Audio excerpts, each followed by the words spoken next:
ద్వితీయోపదేశకాండము 27వ అధ్యాయం.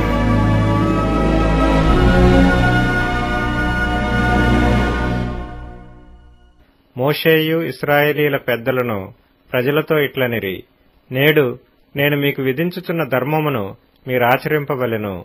మీ దేవుడైన యెహోవా మీకిచ్చుచున్న దేశమున ప్రవేశించుటకు మీరు యొర్దాను దాటు దినమున మీరు పెద్ద రాళ్లను నిలువబెట్టి వాటి మీద సున్నము పూసి, నీ పితరుల దేవుడైన యెహోవా నీతో చెప్పినట్లు నీవు నీ దేవుడైన యెహోవా నీకిచ్చుచున్న పాలుతేనెలు ప్రవహించు దేశమున ప్రవేశించుటకు నీవు ఏరు దాటిన తరువాత ఈ ధర్మశాస్త్ర వాక్యములన్నిటినీ వాటి మీద వ్రాయవలెను. మీరు ఈ యొర్దాను దాటిన తరువాత నేడు నేను మీకాజ్ఞాపించినట్టు ఈ రాళ్లను ఏబాలు కొండ మీద నిలువబెట్టి వాటి మీద సున్నము పూయవలెను.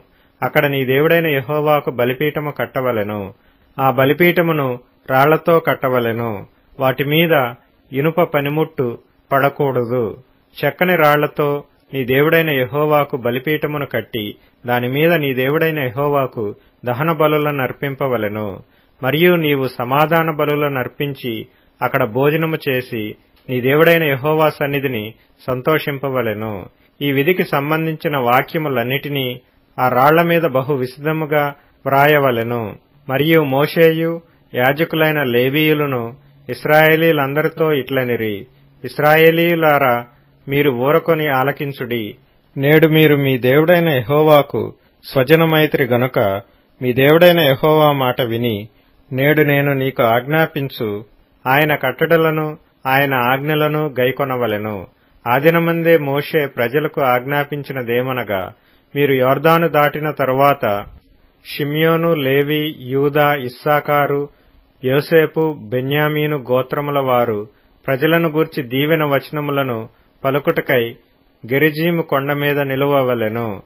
రూబేను, గాదు, ఆషేరు, జబూలూను, దాను, నఫ్తాలి గోత్రముల వారు శాపవచనములను పలుకుటకై ఏబాలు కొండ మీద నిలువవలెను.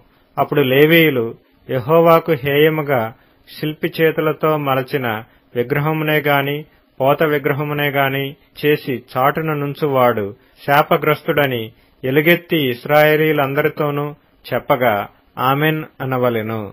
తన తండ్రినైనను తన తల్లినైనను నిర్లక్ష్యము చేయువాడు శాపగ్రస్తుడని చెప్పగా ప్రజలందరూ ఆమెన్ అనవలెను. తన పొరుగువాని సరిహద్దు రాయిని తీసివేయువాడు శాపగ్రస్తుడని చెప్పగా ప్రజలందరూ ఆమెన్ అనవలెను.